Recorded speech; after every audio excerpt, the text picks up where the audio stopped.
Damien, congrats on Terrifier 3. You've done it again. You've disgusted me and made me just laugh with joy throughout.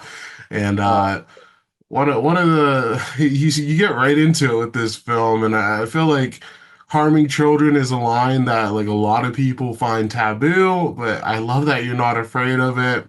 I also love it in the film since it just signals that nobody is safe. And I feel like if we're not like being provocative, then why are we making art? But I'd love to get, your point of view on that and why you are willing to, go into spaces that some people would just like back off and say, no way. yeah, man. It has to be genuine. It has to. It can't be disingenuous to the Art the Clown character. And when I decided to make this a Christmas film, it's a child's holiday, and he's definitely going to interact with a lot of kids. And when I wrote this character, when I created him, I for me, I created the most vile, sadistic character that I could ever imagine. And to me, it just would be disingenuous that he wouldn't harm a child. It doesn't make sense. He doesn't have any code that he lives by. He doesn't have lines he won't cross. It's the same thing with his, pissed people off when he pulled out a gun. People saying, "Oh, that's the slasher code you just broke. You can't do that." It's like he doesn't live by any code. I mean, he's a cheat. He's despicable. So it was the same with this film. Now, having said that, as an artist, I think I there's lines that I won't cross in terms of execution, in terms of what I will show the audience. There are things that I think are very off-putting, even for me. And so when I'm writing these scripts, um, maybe I'll write something really horrific, and then I'll say, no, no, no, I got to pull back maybe 3 steps here because that's too far, and I don't want to turn off the audience to a large degree. I don't want to alienate half the audience. Personal sort of goal or experiment for me as the writer director is can I maintain a level of sort of mass accessibility, but at the same time pushing the boundary and showing the audience something that they aren't going to see necessarily in an R-rated studio film. And I think that, being provocative and a little dangerous, it excites the audience and people want to see. Listen, we're not, we know this is fantasy, right? It's like we know it's all fake. We're not turning into serial killers here. I mean, it's like you can see these things and be okay at the end of the day. But at the same time, you don't want to push it too far to a level of extreme bad taste. So even though we touched upon a lot of taboo subjects in Terrifier 3, I went about it in sort of the most tasteful way I could, if that makes sense. I'm sure for some people it's still going to be very off-putting, but it could have been way worse. Yeah, yeah. It's very funny to use the word tasteful, but I do agree. And one thing you do like well within this film, and you do it a couple times, is just having violence take place off screen and using that really effectively. I'd love to know, your kind of process for that because there is this desire of horror fans to see every single kill and every single detail, but sometimes, taking it away and just seeing the aftermath is just as effective, if not more. Sure, absolutely. Well, we do that especially. I think it's the most impactful in the first 10 minutes of this film, which is basically a cold open and it's sort of its own short film. And I wanted to reintroduce the audience to Art the Clown as if they'd never met him before because a lot of times in franchises, by the time you get to a part 3, you're very comfortable with the killer. You're excited to see the killer. You're not afraid of the killer. You're basically rooting for the killer. Like I didn't want that to be the case with Art the Clown. I didn't want him to fall into that trap. So I wanted to present a really suspenseful, creepy, disturbing, sadistic opening where it's like, oh my God, like he's still unpredictable. We still shouldn't feel comfortable with this character. And there's an off-screen kill in the opening that's again we're playing with taboo subjects, so I didn't want the audience to see it, but in a lot of regards, and not this is not the MO of Terrifier as a franchise. The MO is usually more is the key. Excess, right? Everything with Terrifier is excess to the point where you get numb eventually. You see so much gore. I wanted to go in the opposite direction. One, as a filmmaker, as a personal challenge for myself to see, can I make a sequence that's as effective where you're just using sound effects and it's only what you imagine is happening behind closed doors, and could that be as disturbing as if I showed this happening? Um, because that is the case many times. Less is more. What the audience creates in their head is sometimes way more effective than anything I could show. And we relied on all sound design basically for that scene, and I think it worked. I mean, the gasps that I heard in the screening at Fantastic Fest during that sequence was all the validation I needed that scene played very well. So Yeah, it definitely works. And one cool element of this film, and it really helps make it feel like a true trilogy, is that Samantha returns. And she's been in all three, and she really just gets to play a little like freak in oh this film and go just all out. Like I know you've worked with her, three times now, but like, how is it just seeing how into she was and just like really going all out and just being weird. Like she's used so wonderfully here.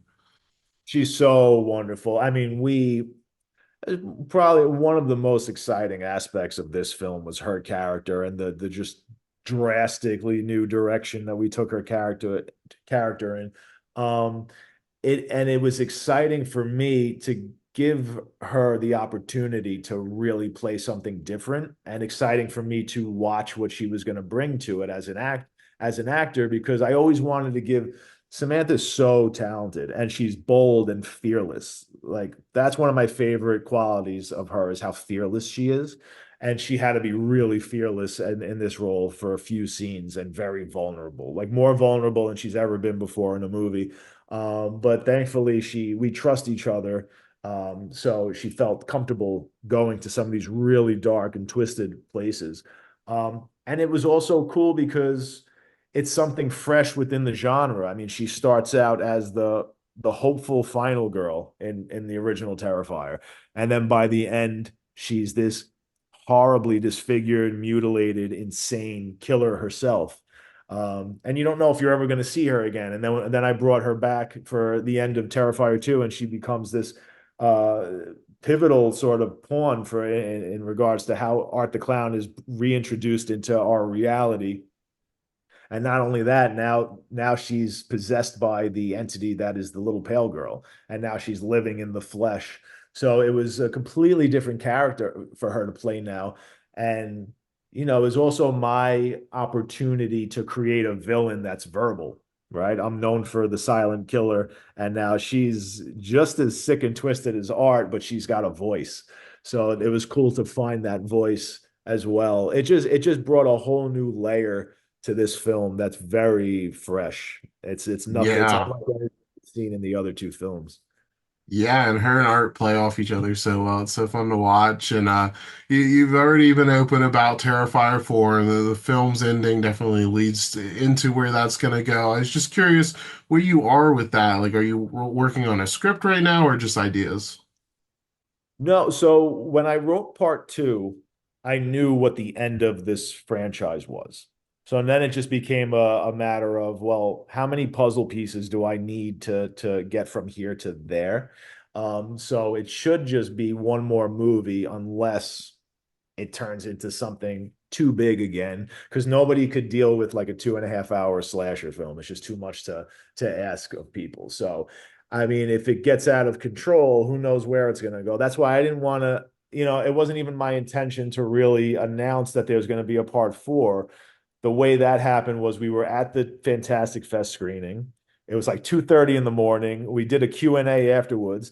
And now, if you've seen, I'm in a room with people who have eyes in their head. They've just seen the end of Terrifier 3. Clearly, it's the most blatant Empire Strikes Back cliffhanger ending. Like, there's going to be another one. So the person asked me, is there going to be more? I'm like, well, of course there's going to be more. I would never do that to the audience. Like, how can you leave the audience there?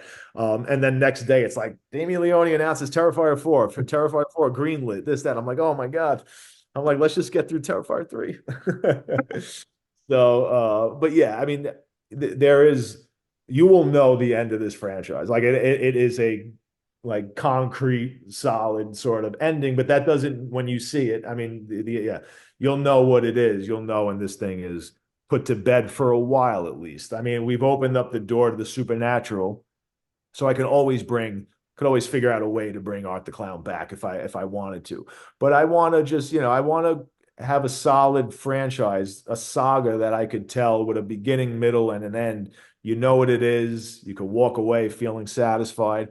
I don't want to just kind of get lost in the woods and you're just meandering and you're kind of start, it's just you fall into like the category of just diminishing returns and you're just tarnishing everything that's come before it, or characters who you thought should have played a major part really had nothing to do in the grand scheme of things. And it's like, well, why did I invest all that emotion, all that time and energy into what came before it? So I don't want to run into that trap, which happens to a lot of franchises. So yeah, I think maybe one more film and that'll really tell the story. That'll put an end to the saga for a while anyway. That's great, and I think why people respond so much is like this franchise really is your baby, and it has your voice, and like you just feel a lot of you throughout it. And you mentioned the length, so like a 2.5 hour slasher film doesn't work. And this film is shorter than Terrifier 2. I was just curious, just like what lessons you learned from the second film that you were able to kind of apply here. Yeah, I mean, I don't know if they're really lessons. Like I think I learned more lessons after part one, with and again, these are things like I knew what part one was. Part one's really just was a showcase for Art the Clown, right? Very simplistic. It was special effects. It was Art the Clown. It was like, do you, as the audience, do you accept this character? Is it worth even pursuing further?